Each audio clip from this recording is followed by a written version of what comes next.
trying to talk at once in the mind. Even worse are the black magicians or computer hackers who intentionally spread the virus. Think back to a time when you or someone you know was angry with someone else and desired revenge. In order to seek revenge, you said something to or about that person with the intention of spreading poison and making that person feel bad about him or herself. As children, we do this quite thoughtlessly, but as we grow older, we become much more calculated in our efforts to bring other people down. Then we lie to ourselves and say that person received a just punishment for their wrongdoing. When we see the world through a computer virus, it is easy to justify the cruelest behavior. What we don't see is that misuse of our word is putting us deeper into hell. For years we have received the gossip and spells from the words of others, but also from the way we use our word with ourselves. We talk to ourselves constantly, and most of the time we say things like, "Oh, I look fat, I look ugly. I'm getting old, I'm losing my hair. I'm stupid, I never understand anything. I will never be good enough, and I'm never going to be perfect." Do you see how we use the word against ourselves? We must begin to understand what the word is and what the word does. If you understand the first agreement, be impeccable with your word, you begin to see all the changes that can happen in your life. Changes first in the way you deal with yourself, and later in the way you deal with other people, especially those you love the most. Consider how many times you have gossiped about the person you love the most to gain the support of others for your point of view. How many times have you hooked other people's attention and spread poison about your loved one in order to make your opinion right? Your opinion is nothing but your point of view. It is not necessarily true. Your opinion comes from your beliefs, your own ego, and your own dream. We create all this poison and spread it to others just so we can feel right about our own point of view.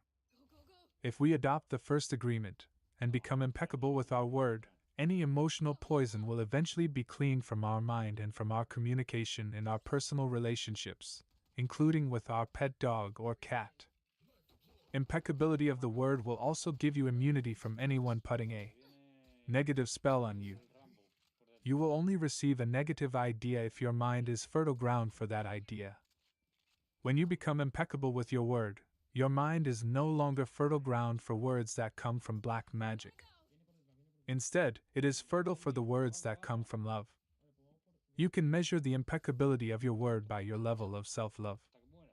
How much you love yourself and how you feel about yourself are directly proportionate to the quality and integrity of your word. When you are impeccable with your word, you feel good, you feel happy and at peace. You can transcend the dream of hell just by making the agreement to be impeccable with your word. Right now I am planting that seed in your mind.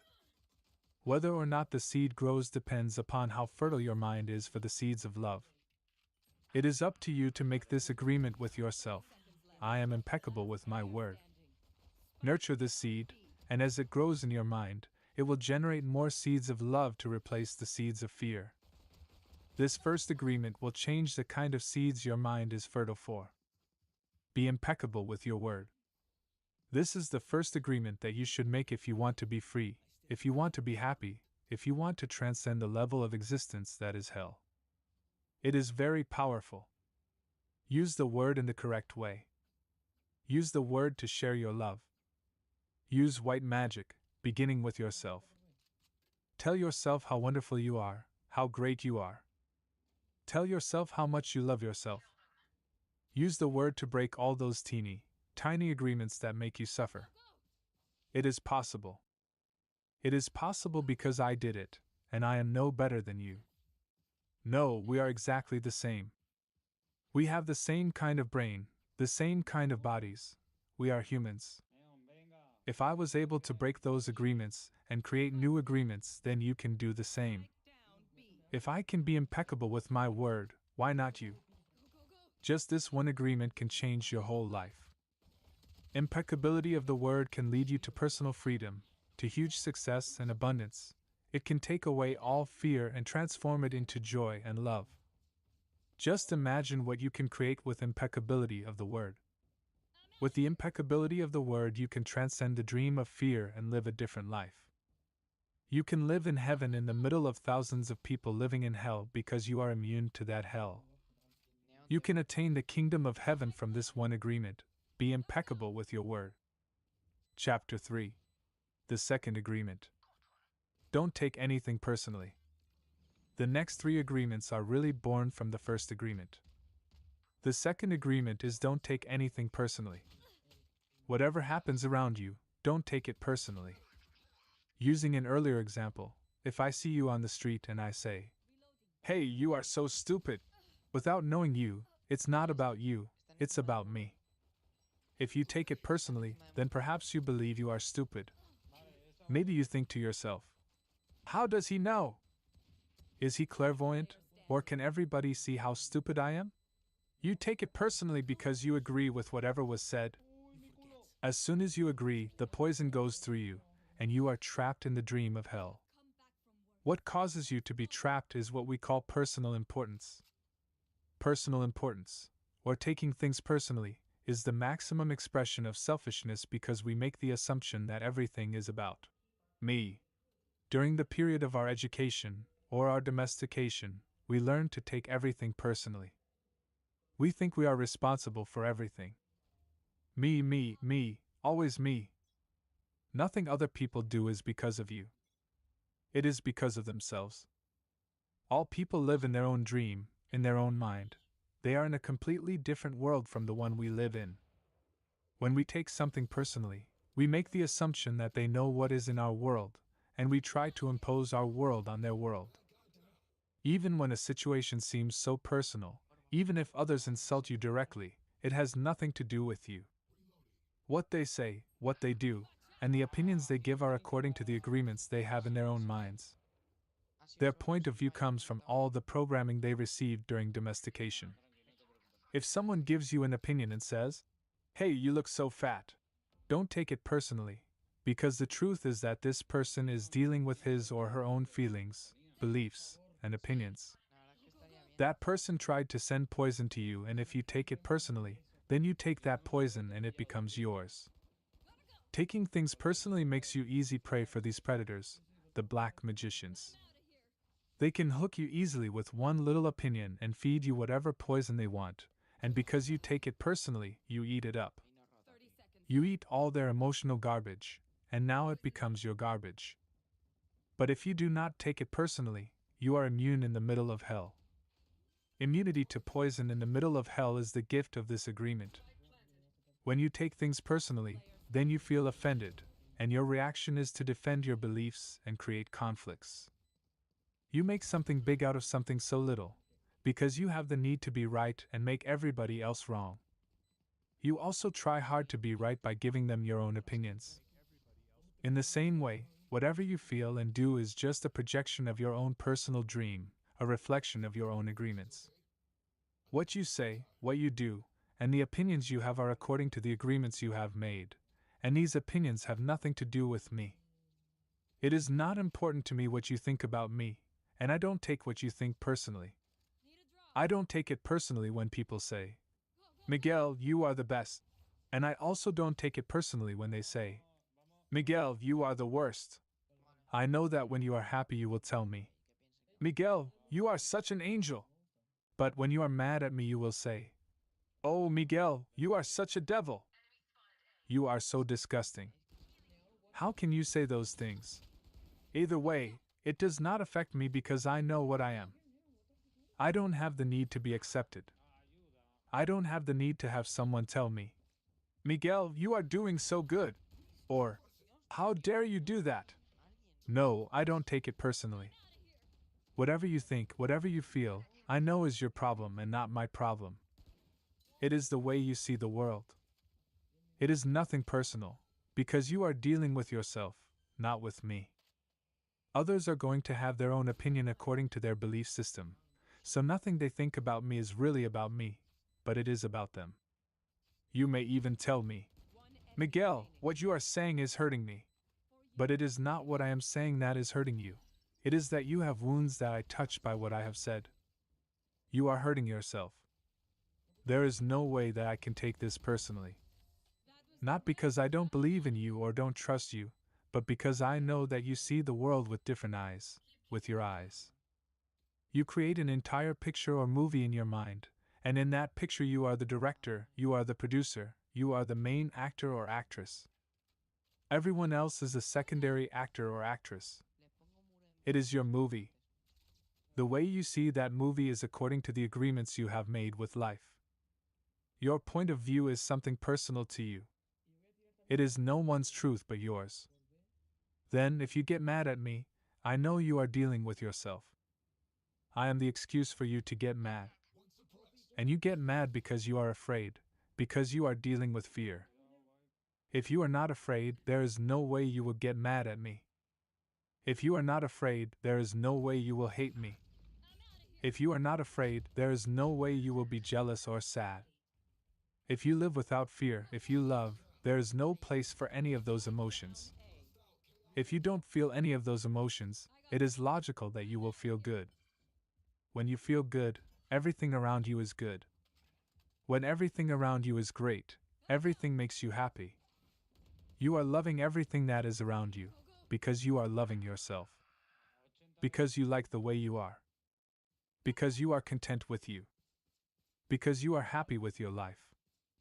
You are happy with the movie that you are producing, happy with your agreements with life. You are at peace, and you are happy. You live in that state of bliss where everything is so wonderful, and everything is so beautiful. In that state of bliss, you are making love all the time with everything that you perceive. Whatever people do, feel, think, or say, don't take it personally. If they tell you how wonderful you are, they are not saying that because of you. You know you are wonderful. It is not necessary to believe other people who tell you that you are wonderful. Don't take anything personally. Even if someone got a gun and shot you in the head, it was nothing personal. Even at that extreme. Even the opinions you have about yourself are not necessarily true. Therefore, you don't need to take whatever you hear in your own mind personally. The mind has the ability to talk to itself, but it also has the ability to hear information that is available from other realms. Sometimes you hear a voice in your mind, and you may wonder where it came from. This voice may have come from another reality in which there are living beings very similar to the human mind. The Toltecs called these beings allies. In Europe, Africa, and India they called them the gods. Our mind also exists in the level of the gods. Our mind also lives in that reality, and can perceive that reality. The mind sees with the eyes and perceives this waking reality. But the mind also sees and perceives without the eyes, although the reason is hardly aware of this perception. The mind lives in more than one dimension. There may be times when you have ideas that don't originate in your mind, but you are perceiving them with your mind. You have the right to believe or not believe these voices and the right not to take what they say personally. We have a choice whether or not to believe the voices we hear within our own minds, just as we have a choice of what to believe and agree with in the dream of the planet. The mind can also talk and listen to itself. The mind is divided as your body is divided. Just as you can say, I have one hand, and I can shake my other hand, and feel the other hand. The mind can talk to itself. Part of the mind is speaking, and the other part is listening. It is a big problem when 1,000 parts of your mind are all speaking at the same time. This is called a metote, remember? The metote can be compared to a huge marketplace where thousands of people are talking and bartering at the same time. Each one has different thoughts and feelings. Each one has a different point of view. The programming in the mind, all of those agreements we have made, are not necessarily compatible with each other. Every agreement is like a separate living being. It has its own personality and its own voice. There are conflicting agreements that go against other agreements and on until it becomes a big war in the mind. The metote is the reason humans hardly know what they want, how they want it, or when they want it. They don't agree with themselves because there are parts of the mind that want one thing, and other parts that want exactly the opposite. Some part of the mind has objections to certain thoughts and actions, and another part supports the actions of the opposing thoughts. All these little living beings create inner conflict because they are alive and they each have a voice. Only by making an inventory of our agreements will we uncover all of the conflicts in the mind and eventually make order out of the chaos of the mitote. Don't take anything personally, because by taking things personally you set yourself up to suffer for nothing. Humans are addicted to suffering at different levels and to different degrees, and we support each other in maintaining these addictions. Humans agree to help each other suffer. If you have the need to be abused, you will find it easy to be abused by others. Likewise, if you are with people who need to suffer, something in you makes you abuse them. It is as if they have a note on their back that says, "Please kick me." They are asking for justification for their suffering. Their addiction to suffering is nothing but an agreement that is reinforced every day. Wherever you go, you will find people lying to you, and as your awareness grows, you will notice that you also lie to yourself. Do not expect people to tell you the truth, because they also lie to themselves. You have to trust yourself and choose to believe or not to believe what someone says to you. When we really see other people as they are without taking it personally, we can never be hurt by what they say or do. Even if others lie to you, it is okay. They are lying to you because they are afraid. They are afraid you will discover that they are not perfect. It is painful to take that social mask off. If others say one thing, but do another, you are lying to yourself if you don't listen to their actions. But if you are truthful with yourself, you will save yourself a lot of emotional pain. Telling yourself the truth about it may hurt, but you don't need to be attached to the pain. Healing is on the way, and it's just a matter of time before things will be better for you.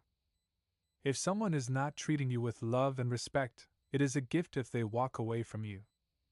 If that person doesn't walk away, you will surely endure many years of suffering with him or her. Walking away may hurt for a while, but your heart will eventually heal. Then you can choose what you really want. You will find that you don't need to trust others as much as you need to trust yourself to make the right choices. When you make it a strong habit not to take anything personally, you avoid many upsets in your life. Your anger, jealousy, and envy will disappear, and even your sadness will simply disappear if you don't take things personally. If you can make this second agreement a habit, you will find that nothing can put you back into hell. There is a huge amount of freedom that comes to you when you take nothing personally. You become immune to black magicians, and no spell can affect you regardless of how strong it may be. The whole world can gossip about you, and if you don't take it personally, you are immune. Someone can intentionally send emotional poison, and if you don't take it personally, you will not eat it. When you don't take the emotional poison, it becomes even worse in the sender, but not in you. You can see how important this agreement is. Taking nothing personally helps you to break many habits and routines that trap you in the dream of hell and cause needless suffering. Just by practicing this second agreement, you begin to break dozens of tiny agreements that cause you to suffer. And if you practice the first two agreements, you will break 75% of the tiny agreements that keep you trapped in hell. Write this agreement on paper and put it on your refrigerator to remind you all the time: don't take anything personally. As you make a habit of not taking anything personally, you won't need to place your trust in what others do or say. You will only need to trust yourself to make responsible choices. You are never responsible for the actions of others. You are only responsible for you. When you truly understand this, and refuse to take things personally, you can hardly be hurt by the careless comments or actions of others. If you keep this agreement, you can travel around the world with your heart completely open and no one can hurt you. You can say, "I love you," without fear of being ridiculed or rejected. You can ask for what you need. You can say yes or you can say no, whatever you choose, without guilt or self-judgment. You can choose to follow your heart always. Then you can be in the middle of hell and still experience inner peace and happiness.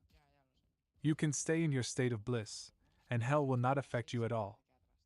Chapter 4. The Third Agreement. Don't make assumptions. The third agreement is don't make assumptions. We have the tendency to make assumptions about everything. The problem with making assumptions is that we believe they are the truth. We could swear they are real. We make assumptions about what others are doing or thinking, we take it personally, then we blame them and react by sending emotional poison with our word. That is why whenever we make assumptions, we're asking for problems. We make an assumption, we misunderstand, we take it personally, and we end up creating a whole big drama for nothing. All the sadness and drama you have lived in your life was rooted in making assumptions and taking things personally. Take a moment to consider the truth of this statement. The whole war of control between humans is about making assumptions and taking things personally. Our whole dream of hell is based on that. We create a lot of emotional poison just by making assumptions and taking it personally, because usually we start gossiping about our assumptions. Remember, gossiping is the way we communicate to each other in the dream of hell and transfer poison to one another. Because we are afraid to ask for clarification, we make assumptions and believe we are right about the assumptions. Then we defend our assumptions and try to make someone else wrong. It is always better to ask questions than to make an assumption, because assumptions set us up for suffering. The big method in the human mind creates a lot of chaos which causes us to misinterpret everything and misunderstand everything. We only see what we want to see, and hear what we want to hear. We don't perceive things the way they are. We have the habit of dreaming with no basis in reality. We literally dream things up in our imaginations. Because we don't understand something, we make an assumption about the meaning, and when the truth comes out, the bubble of our dream pops and we find out it was not what we thought it was at all. An example: you are walking in the mall, and you see a person you like. That person turns to you and smiles, and then walks away. You can make a lot of assumptions just because of this one experience. With these assumptions you can create a whole fantasy. And you really want to believe this fantasy and make it real. A whole dream begins to form just from your assumptions, and you can believe, oh, this person really likes me. In your mind, a whole relationship begins from that. Maybe you even get married in this fantasy land.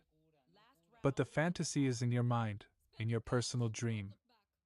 Making assumptions in our relationships is really asking for problems. Often we make the assumption that our partners know what we think and that we don't have to say what we want. We assume they are going to do what we want, because they know us so well. If they don't do what we assume they should do, we feel so hurt and say, "You should have known." Another example: you decide to get married, and you make the assumption that your partner sees marriage the same way that you do. Then you live together, and you find out this is not true. This creates a lot of conflict, but you still don't try to clarify your feelings about marriage. The husband comes home from work and the wife is mad, and the husband doesn't know why. Maybe it's because the wife made an assumption. Without telling him what she wants, she makes an assumption that he knows her so well, that he knows what she wants, as if he can read her mind. She gets so upset because he fails to meet her expectations. Making assumptions in relationships leads to a lot of fights, a lot of difficulties, a lot of misunderstandings with people we supposedly love. In any kind of relationship, we can make the assumption that others know what we think, and we don't have to say what we want. They are going to do what we want because they know us so well. If they don't do what we want, what we assume they should do, we feel hurt and think, "How could you do that?" You should know. Again, we make the assumption that the other person knows what we want. A whole drama is created because we make this assumption and then put more assumptions on top of it. It is very interesting how the human mind works. We have the need to justify everything, to explain and understand everything, in order to feel safe. We have millions of questions that need answers because there are so many things that the reasoning mind cannot explain. It is not important if the answer is correct, just the answer itself makes us feel safe. This is why we make assumptions. If others tell us something, we make assumptions, and if they don't tell us something, we make assumptions to fulfill our need to know and to replace the need to communicate. Even if we hear something and we don't understand, we make assumptions about what it means and then believe the assumptions. We make all sorts of assumptions because we don't have the courage to ask questions. These assumptions are made so fast and unconsciously most of the time, because we have agreements to communicate this way. We have agreed that it is not safe to ask questions. We have agreed that if people love us, they should know what we want or how we feel. When we believe something, we assume we are right about it to the point that we will destroy relationships in order to defend our position. We make the assumption that everyone sees life the way we do. We assume that others think the way we think, feel the way we feel, judge the way we judge, and abuse the way we abuse. This is the biggest assumption that humans make. And this is why we have a fear of being ourselves around others. Because we think everyone else will judge us, victimize us, abuse us, and blame us as we do ourselves. So even before others have a chance to reject us, we have already rejected ourselves. That is the way the human mind works. We also make assumptions about ourselves, and this creates a lot of inner conflict. I think I am able to do this. You make this assumption, for instance, then you discover you aren't able to do it. You overestimate or underestimate yourself because you haven't taken the time to ask yourself questions and to answer them. Perhaps you need to gather more facts about a particular situation. Or maybe you need to stop lying to yourself about what you truly want. Often, when you go into a relationship with someone you like, you have to justify why you like that person. You only see what you want to see and you deny there are things you don't like about that person. You lie to yourself just to make yourself right. Then you make assumptions, and one of the assumptions is, my love will change this person. But this is not true. Your love will not change anybody. If others change, it's because they want to change, not because you can change them. Then something happens between the two of you, and you get hurt. Suddenly you see what you didn't want to see before, only now it is amplified by your emotional poison. Now you have to justify your emotional pain and blame them for your choices. We don't need to justify love, it is there or not there. Real love is accepting other people the way they are without trying to change them. If we try to change them, this means we don't really like them. Of course, if you decide to live with someone, if you make that agreement, it is always better to make that agreement with someone who is exactly the way you want him or her to be. Find someone whom you don't have to change at all. It is much easier to find someone who is already the way you want him or her to be, instead of trying to change that person. Also, that person must love you just the way you are, so he or she doesn't have to change you at all. If others feel they have to change you, that means they really don't love you just the way you are. So why be with someone if you're not the way he or she wants you to be? We have to be what we are, so we don't have to present a false image. If you love me the way I am, okay, take me. If you don't love me the way I am, okay, bye-bye. Find someone else.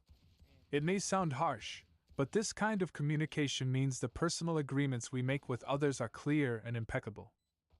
Just imagine the day that you stop making assumptions with your partner, and eventually with everyone else in your life. Your way of communicating will change completely, and your relationships will no longer suffer from conflicts created by mistaken assumptions. The way to keep yourself from making assumptions is to ask questions. Make sure the communication is clear. If you don't understand, ask. Have the courage to ask questions until you are clear as you can be, and even then do not assume you know all there is to know about a given situation. Once you hear the answer, you will not have to make assumptions because you will know the truth. Also, find your voice to ask for what you want. Everybody has the right to tell you no or yes, but you always have the right to ask.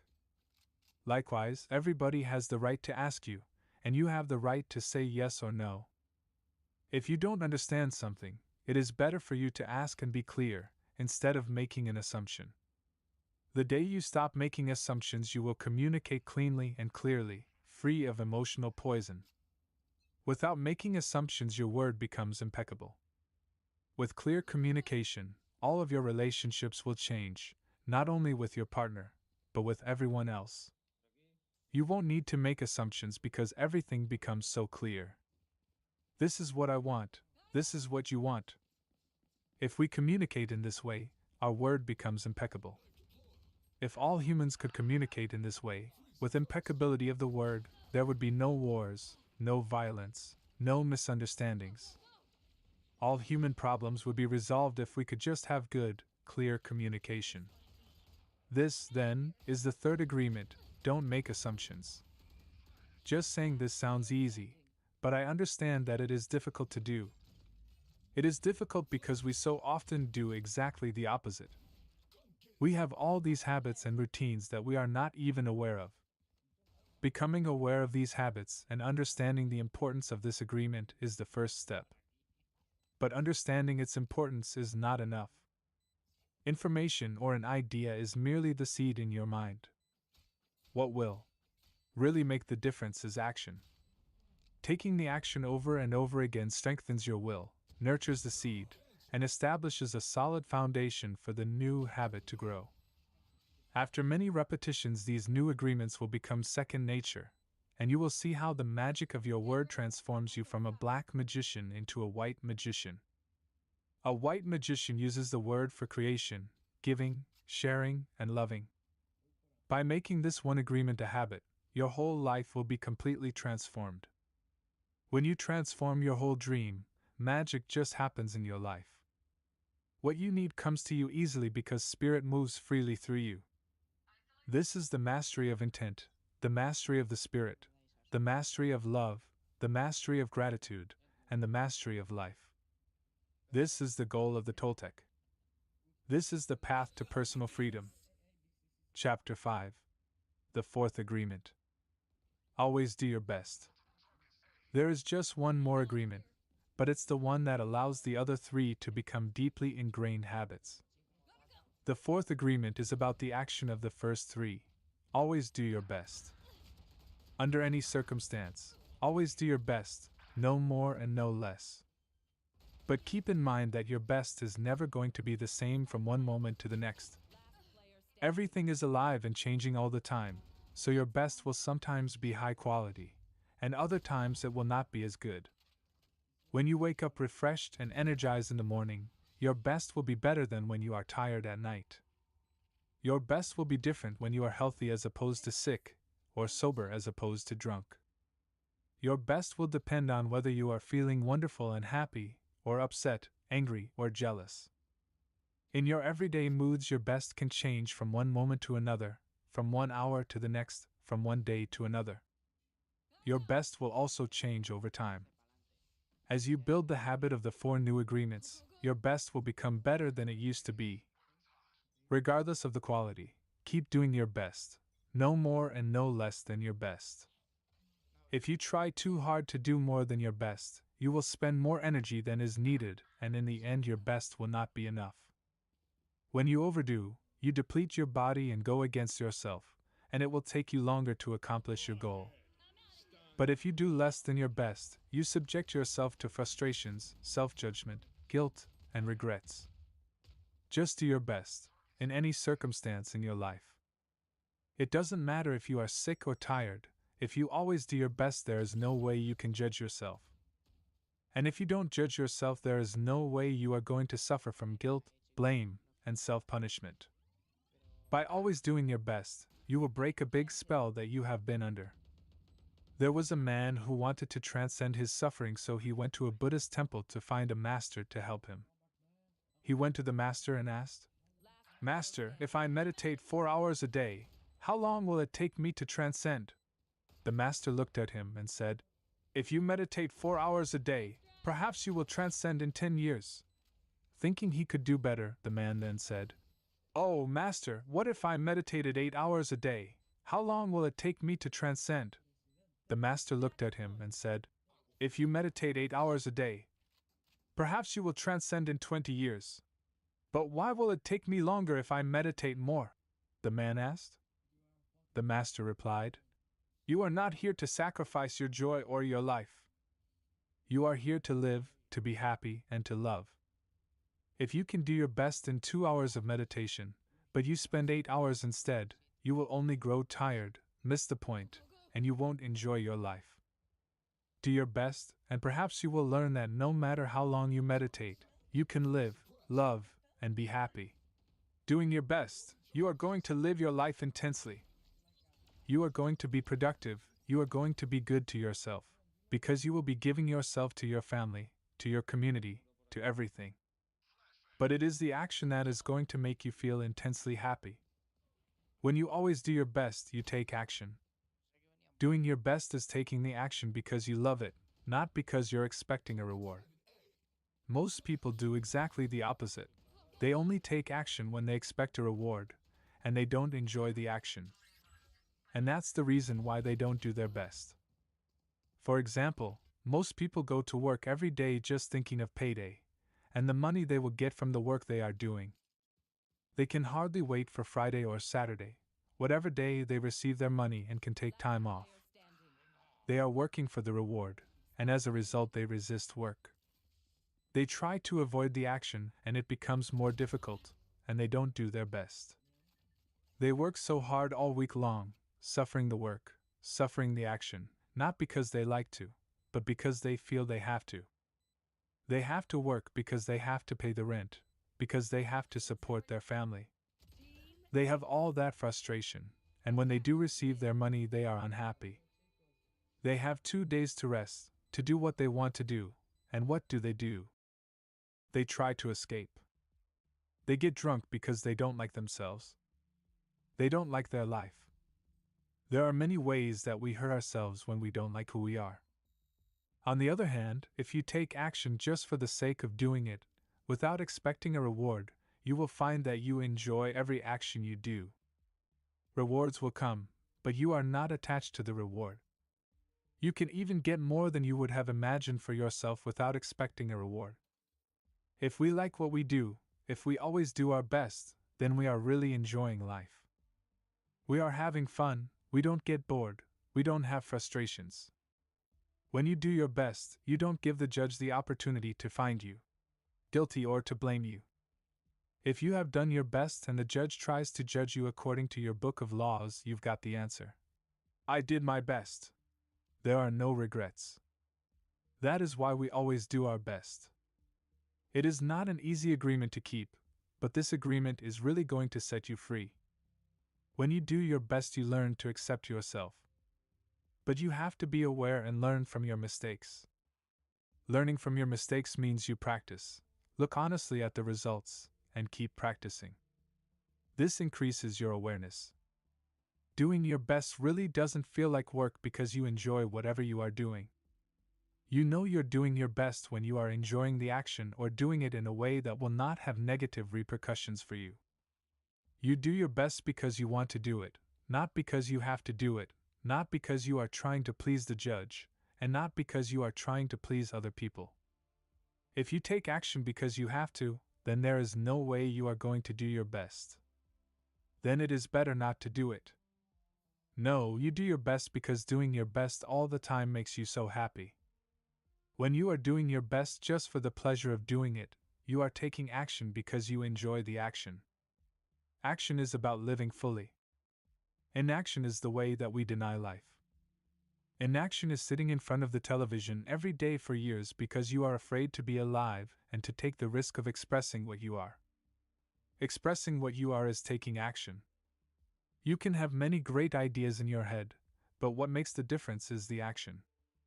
Without action upon an idea, there will be no manifestation, no results, and no reward. A good example of this comes from the story about Forrest Gump.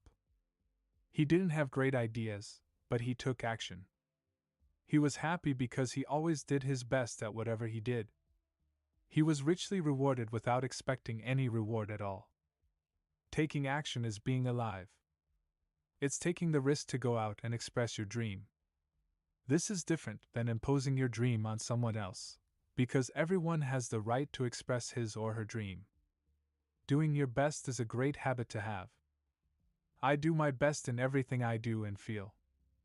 Doing my best has become a ritual in my life because I made